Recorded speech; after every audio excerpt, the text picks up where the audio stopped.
As well as downloading the Atomic Automation Intelligence install media, a Java 1.8 JDK is also required. The system being used in this demonstration is utilizing the Adopt Open JDK, as a screenshot illustrates.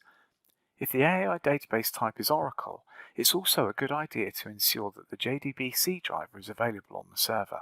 This will save some time later.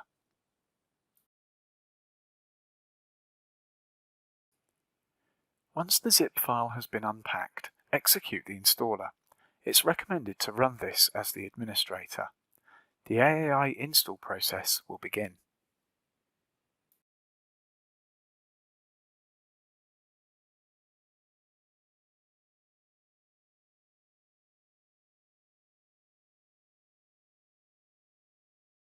The first step is to review and accept the license agreement.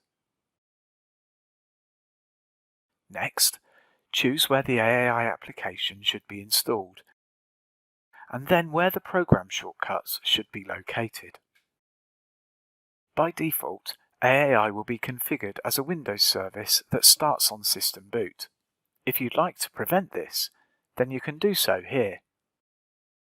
The AAI server ID and description are added here.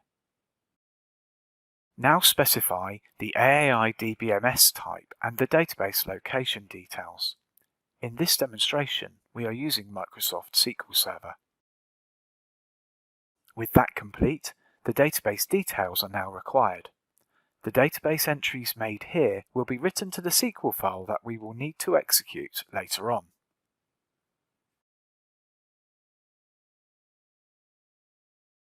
The number of executions per day and the retention periods specified here will be used by the installer to determine the initial AAI database size. Next, specify the periodic task schedules. In this demonstration, we will use the default values. They can always be changed post-installation. To activate the product, complete this panel with the details relevant to your organization. The company domain will ordinarily match everything after the @ sign in your corporate email address. The site ID is the Broadcom site ID associated to your account. If you do not know these, then speak to your Broadcom account representative who would be pleased to help. The final step is to provide SNMP and/or SMTP server details for alert delivery. Again, these configuration items can be easily added later via the configuration tool. With the interview stage completed, the installation can now be performed.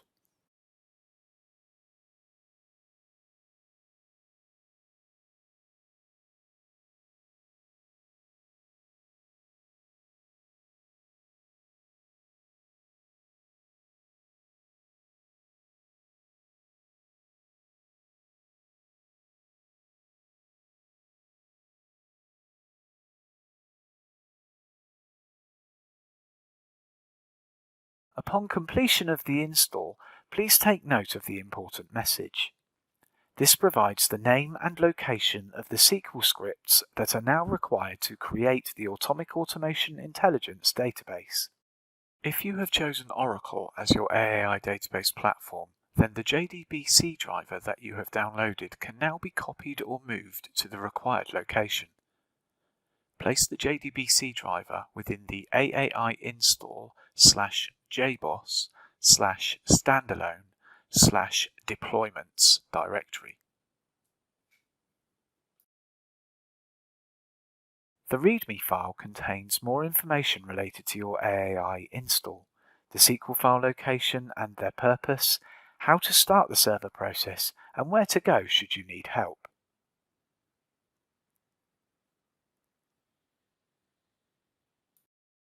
In this demonstration, I am using Microsoft SQL Server Management Studio.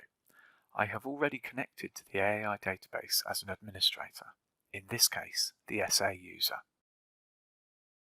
First, open the Create Devices SQL file.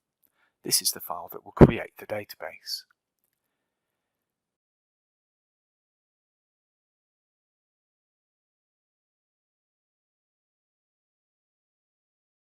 There are some changes that need to be made before the file is executed.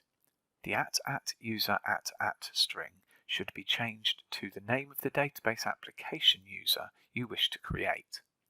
The @password string should be changed to the password you wish to set for that user.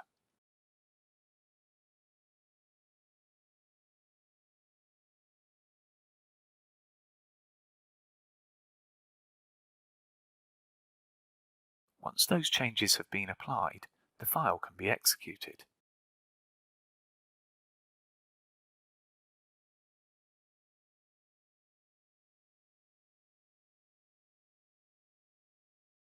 Now, grant the privileges to the user that has just been created. In this demonstration, I am granting the user the DB owner role.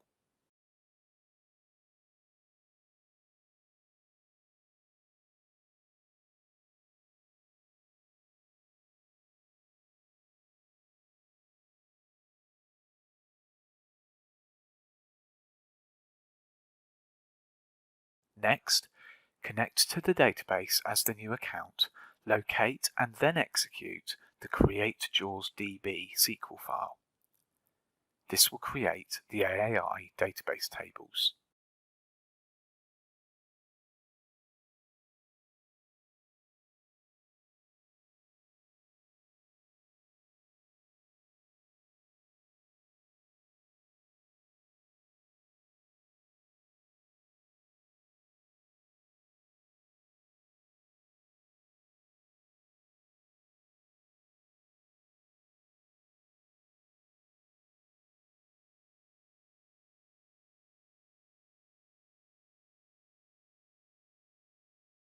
Before starting the AAI server, it's good practice to verify the database connection.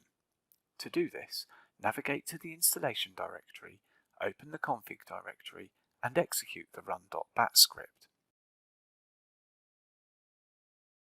After selecting the AAI installation directory, the configuration tool will open.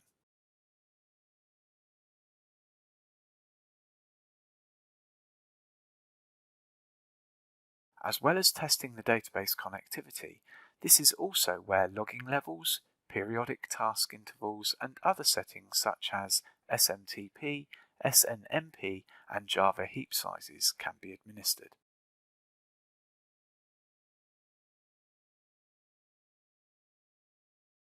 Having installed the AAI server as a Windows service, simply open the Windows Services panel and start the service. Once the service has started, review the server.log and jaws.log files to ensure that there are no errors.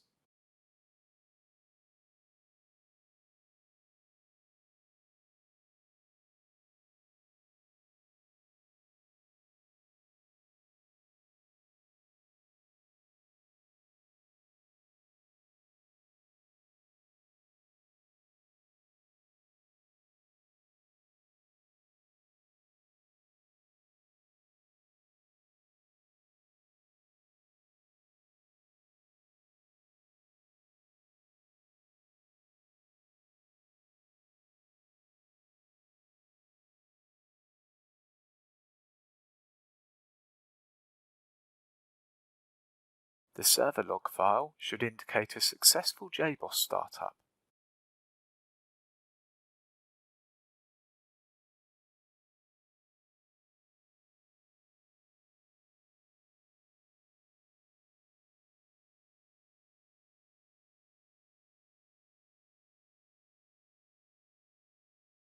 The JAWS log file should indicate a successful database connection and initialization.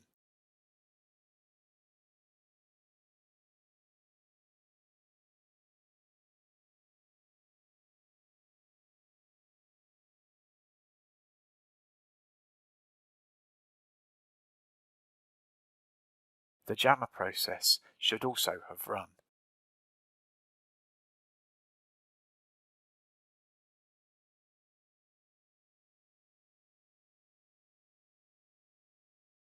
The URL for the user interface can be found on the README page.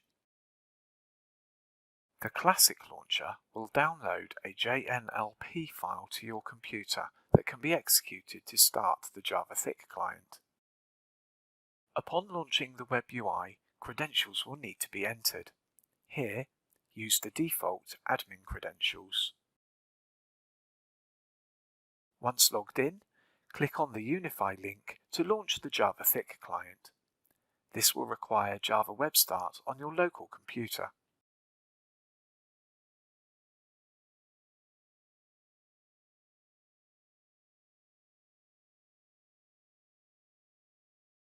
The AAI user interface is now open.